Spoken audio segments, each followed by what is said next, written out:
Hello everyone, this is Saumya and welcome back to my channel get enrol with Saumya. आज BEd के lesson plans में mathematic का plan number 17 discuss करेंगे, जिसका topic या प्रकरण होगा बहुपद मतलब पॉलिनोमियल्स। पहले भी बताया हुआ है, पाठ्य योजना शुरू करते वक्त आपको एक तरफ दिनांक, विषय, प्रकरण लिखना होता है तो दूसरी तरफ आपको कक्षा, चक्र और अवधि मेंशन करना होता है। प्रकरण में आप जो भी टॉपिक लिखेंगे प्लीज उसको अंडरलाइन जरूर करिएगा। इससे क्या होता है, आपकी चीजें हाईलाइट होती हैं कि एक्चुअल में आपने कौन सा टॉपिक सेलेक्ट किया है।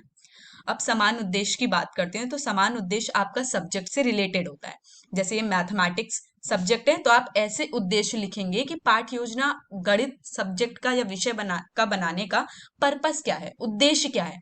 तो उद्देश्य आपने को 4 या 5 लिखने हैं, तो इसमें आपने 4 पॉइंट्स लिखे हैं। जैसे कि बच्चों में गणित के प्रति रुचि उत्पन्न करना, गणित के समान नियमों की जानकारी करना, दैनिक जीवन में आने वाली गणितीय समस्याओं को हल करने की क्षमता उत्पन्न करना एवं बच्चों में तर्क शक्ति एवं निर्णय लेने की क्षमता का विकास करना।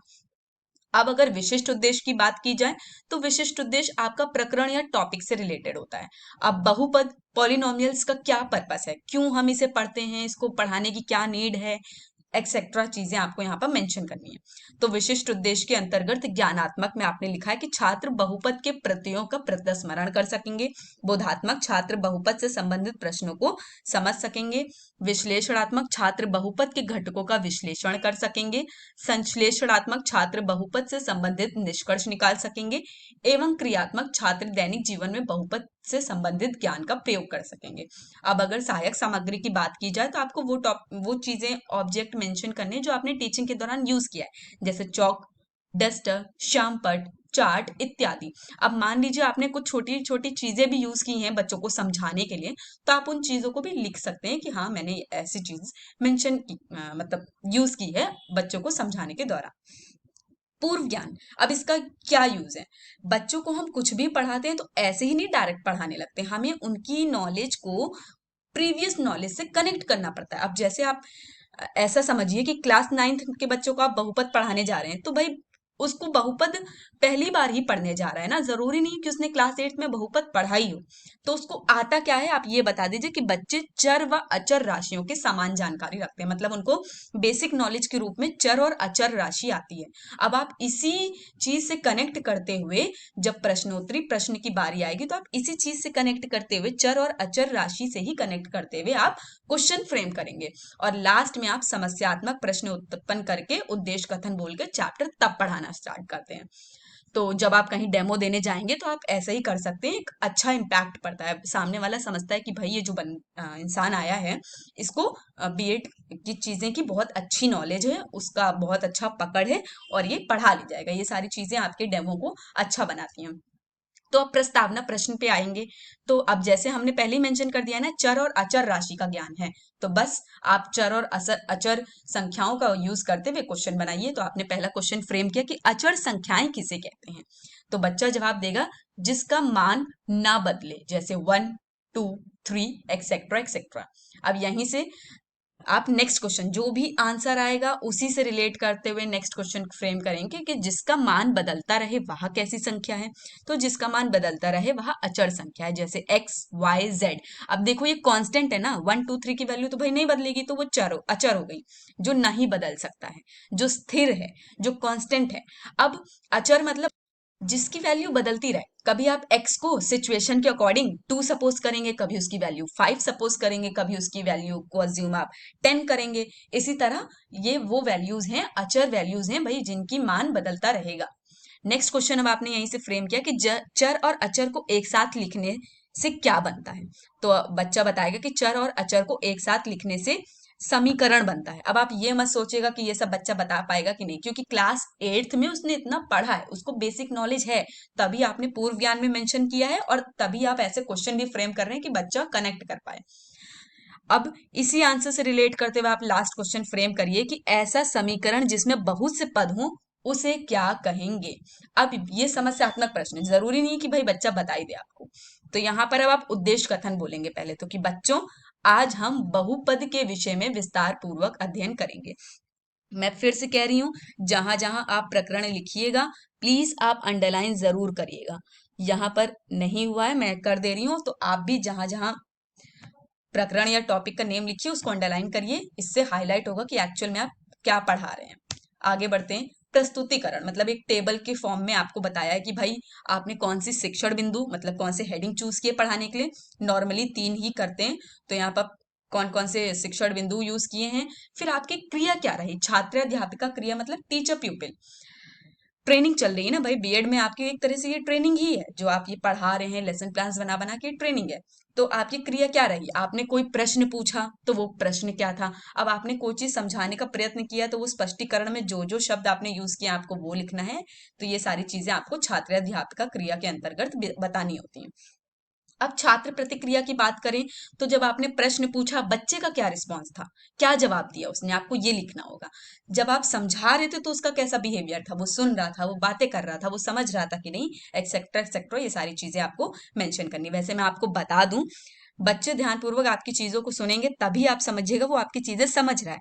अगर वो आपस में बात कर रहे हैं तो इसका मतलब आपको पढ़ाने आ नहीं रहा है, आप इस तरह नहीं पढ़ा पा रहे कि आप बच्चों का इंटरेस्ट अपनी ओर लेकर आ पाए।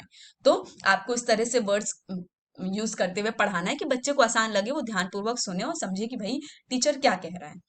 अब नेक्स्ट है विधि, शिक्षण विधि आपने कौन सी यूज की। ऑब्वियसली है, जब आप क्वेश्चन पूछेंगे तो भाई वो प्रश्नीकरण विधि होगी, जब आप व्याख्या करते हुए स्पष्टीकरण करते हुए कुछ समझाने की कोशिश करेंगे तो वो आपकी व्याख्यान विधि दर्शाएगा। और लास्ट में आपको शामपटकार दर्शाना है। अब आप स्पष्टीकरण करते हैं तो आप बहुत कुछ बोलते हैं, लेकिन अब सब कुछ आप बोर्ड पर नहीं लिख सकते हैं, आपको बहुत सूक्ष्म फॉर्म में आपको लिखनी होंगी चीजें। आप बस नॉर्मल बताइए कि भई इस हेडिंग थी तो इस हेडिंग का मतलब क्या होता है, ऐसा सिंपल सिंपल चीजों में आपको लिखना है, बहुत कम शब्दों का प्रयोग करते हुए टू द पॉइंट आंसर आपको यहाँ पर लिखने होते हैं। तो अब पहले हम पहली हेडिंग पे आते हैं जो कि है बहुपद। तो बहुपद में अब आप डायरेक्ट कोई भी चीज पढ़ाना नहीं स्टार्ट करते हैं, आप पहले एक या दो क्वेश्चन पुटअप करेंगे बच्चों को सामने। तो यहाँ पर एक ही क्वेश्चन पुटअप किया है कि समीकरण x square plus 2x plus 3 में कितने पद हैं। तो बच्चा आपको जवाब देगा कि समीकरण x square plus 2x plus 3 में कुल 3 पद हैं।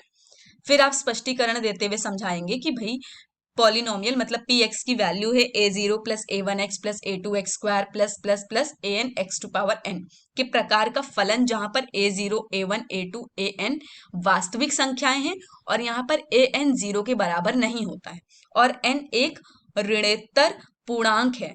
इसे वास्तविक संख्याओं पर चर x में बहुपद कहते हैं। उदाहरण के फॉर्म में आपने बता दिया कि 4x square plus 5x minus 3 पूर्णांकों पर बहुपद है। अब जब आप समझा रहे हैं तो बच्चे का क्या रिस्पॉन्स रहेगा, वो ध्यानपूर्वक आपकी चीजों को सुनेगा और समझेगा। व्याख्यान विधि हो गई क्योंकि आपने समझाने का प्रयत्न किया था। अब शामपटकार में भाई बहुत ही शॉर्ट और टू द पॉइंट आप चीजें लिखिए कि पॉलिनोमियल है a0 plus a1x square plus a2x square sorry a1x plus a2x square plus so on and to the power to the value an x to power n, जहां पर a0 a1 a2 आपका an तक क्या है, वास्तविक संख्या है, n क्या है, ऋणोत्तर पूर्णांक, और x का है आपका बहुपद है। अब आप नेक्स्ट हेडिंग पे आइए, बहुपद के प्रकार। तो जैसा कि मैंने पहले बताया कि भाई कोई भी हेडिंग आप डायरेक्ट पढ़ाना स्टार्ट नहीं करेंगे, आप एक या दो क्वेश्चन बच्चों के सामने रखेंगे। तो आपने एक क्वेश्चन मान लीजिए यहाँ रखा कि जिन संख्याओं का मान बदलता रहे उसे क्या कहते हैं। तो बच्चा आपको जवाब देगा कि जिन संख्याओं का मान बदलता रहे उन्हें अचर संख्या कहते हैं। और ये विधि कौन सी होगी, प्रश्नीकरण। क्यों प्रश्नीकरण हुई, क्योंकि आपने प्रश्न पूछा था। अब स्पष्टीकरण के दौरान आप समझा रहे हैं कि बहुपद निम्नलिखित प्रकार के होते हैं। एक पदी बहुपद जिसको मोनोमियल कहते हैं, ऐसे बहुपद जिसमें केवल एक पद हो। बच्चा ध्यानपूर्वक चीजें सुनेगा, समझेगा। विधि होगी आपकी व्याख्यान, क्योंकि अब आप समझा रहे हैं। और बोर्ड वर्क में आपने दिखा दिया कि बहुपद के प्रकार क्या क्या हैं। एक पदी में एक पद वाले, ठीक है, और ये इसका एग्जाम्पल दे दिया 5x या 7x स्क्वायर। आगे बढ़ते हैं, एग्जाम्पल दे दिया। फिर द्विपदी बहुपद यानी बाइनोमियल क्या है, ऐसे बहुपद जिसमें दो पद हों। उदाहरण 3x plus 5 7x square plus 2x। फिर त्रिपदी बहुपद मतलब ट्राइनोमियल क्या है, ऐसे बहुपद जिसमें तीन पद हों। Example x square plus 2x plus 3। फिर शून्य बहुपद मतलब जीरो पॉलिनोमियल, ऐसे बहुपद जिसके सभी गुणांक शून्य हो, जैसे 0.x square plus 0x plus 0 is equal to 0। अब आपने शामपटकार में इन चीजों के एग्जाम्पल्स बता दिए। देखिए पूरी पूरी हमने ये चीजें नहीं लिखी हैं, बस शॉर्ट में लिख दिया। द्विपदी क्या है, जिसमें दो पद हो। त्रिपदी क्या है, जिसमें तीन पद हो। शून्य क्या है, जिसका गुणांक शून्य है, और एग्जाम्पल बता दिए। अब आप अपने लास्ट हेडिंग पे आइए, बहुपदों के नियम। फिर से आप क्या करेंगे, पहले एक या दो क्वेश्चन पुटअप करेंगे। तो पहला क्वेश्चन आपने पुटअप किया कि जिन संख्याओं का मान न बदले वे कैसी संख्याएं हैं, तो ऐसी संख्याएं अचर संख्याएं हैं। ये हो गई आपकी प्रश्नीकरण विधि। फिर आप स्पष्टीकरण करते हुए समझाएंगे कि दो बहुपदों का योग कैसे करेंगे। इसमें दोनों बहुपदों के समान घाट वाले पदों घात वाले सॉरी ये घात है, घात वाले पदों को एक पास तथा अचर पदों में एक पास करके जोड़ा जाता है। एग्जाम्पल आपने यहाँ पर सॉल्यूशन करके आप देखेंगे और वही ये चीज आप यहाँ पर बोर्ड पे भी दिखाएंगे। छात्र प्रतिक्रिया रहेगी कि वो ध्यान पूर्वक पूर्वक आपकी चीजों को सुनेंगे समझेंगे, और विधि होगी आपकी व्याख्यान। आगे बढ़ते हैं। फिर दो बहुपदों के अंतर मतलब सब्ट्रैक्शन बताएंगे। फिर दो बहुपदों का गुणा बताएंगे। तो मैं इसको रीड कर देती हूँ ताकि आपको आसानी हो जब आप लिखें। तो यहाँ पर है कि सर्वप्रथम दोनों बहुपदों को कोष्ठक में लिखकर दोनों कोष्ठकों के बीच ऋण चिन्ह लगा देते हैं। अब कोष्ठक हटाते हैं तो ऋण चिन्ह जब कोष्ठक के अंदर प्रवेश करेगा तब सभी पदों का चिन्ह बदल जाएगा। अब समान घात वाले पदों को एक तरफ और अचर पदों को एक तरफ लिखकर चिन्ह के अनुसार जोड़ा या घटा देते हैं। दो बहुपदों का गुणांक में क्या है कि सर्वप्रथम दोनों बहुपदों को कोष्ठक के अंदर लिखकर दोनों कोष्ठकों के बीच में गुणा का चिन्ह लगा देते हैं। फिर पहले कोष्ठक के एक पद को लिखकर दूसरे कोष्ठक के सभी पदों में गुणा करते हैं। फिर दूसरे तीसरे पदों को लेकर यही प्रक्रिया करते हैं। अंत में समान घात वाले पदों को और अचर पदों को चिन्हानुसार जोड़ा या घटा देते हैं। फिर इसी तरह आप यहाँ सॉल्यूशन करेंगे और लास्ट आपका होगा बहुपदों का भाग। दो बहुपदों का भाग निम्न तरीके से देते हैं, तो आप डिवाइड करके आप ये सारी चीजें समझाएंगे।